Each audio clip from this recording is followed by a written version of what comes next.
کو اپڈیٹ کریں کہ 27ویں آئینی ترمیم ایوان بالا اور ایوان زیری سے منظور صدر آصف علی زرداری نے 27ویں آئینی ترمیم بل پر دستخط کر دیے۔ ترمیم کے بعد بل اب آئین کا حصہ بن گیا۔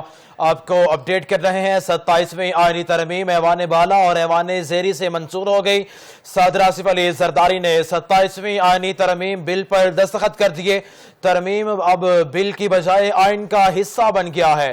آپ کو اہم خبر سے آگاہ کر رہے ہیں۔ 27ویں آئینی ترمیم کا یہ معاملہ ہے جو پچھلے کچھ دن سے پاکستان میں سب سے زیادہ جو زیر بحث معاملہ تھا، اب یہ تقریباً مکمل ہو چکا ہے۔ 27ویں آئینی ترمیم ایوان بالا سے اور ایوان زیری سے منظور ہونے کے بعد اب صدر مملکت آصف علی زرداری نے 27ویں آئینی ترمیم بل پر دستخط کر دیے ہیں۔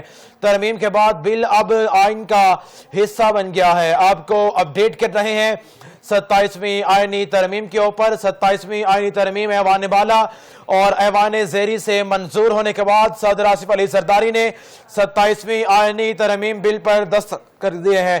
ترمیم کے بعد بل اب آئین کا باقاعدہ حصہ بن گیا ہے۔ 2 دن سے قومی اسمبلی میں ایک اجلاس جاری تھا جس میں یہ 27ویں آئینی ترمیم پیش کی گئی تھی۔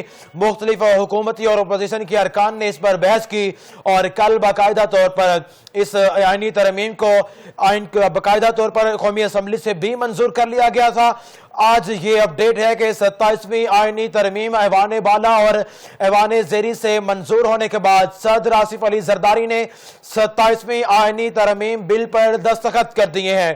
ترمیم کے بعد بل اب آئین کا باقاعدہ طور پر حصہ بن گیا ہے۔ کل سے یہ معاملہ، پرسوں سے یہ معاملہ قومی اسمبلی میں یہ جاری تھا جس پر حکومت کی جانب سے مختلف جو حکومتی اتحاد ہیں انہوں نے بھی اس ترمیم کے اوپر تقاریر کی۔ اپوزیشن کی جانب سے اس ترمیم کو مسترد کیا گیا۔ JUIF نے اس ترمیم کے حق میں ووٹ کاسٹ کیا جبکہ پاکستان تحریک انصاف نے اس آئینی ترمیم کے ووٹنگ کا عمل کا بائیکاٹ کیے رکھا۔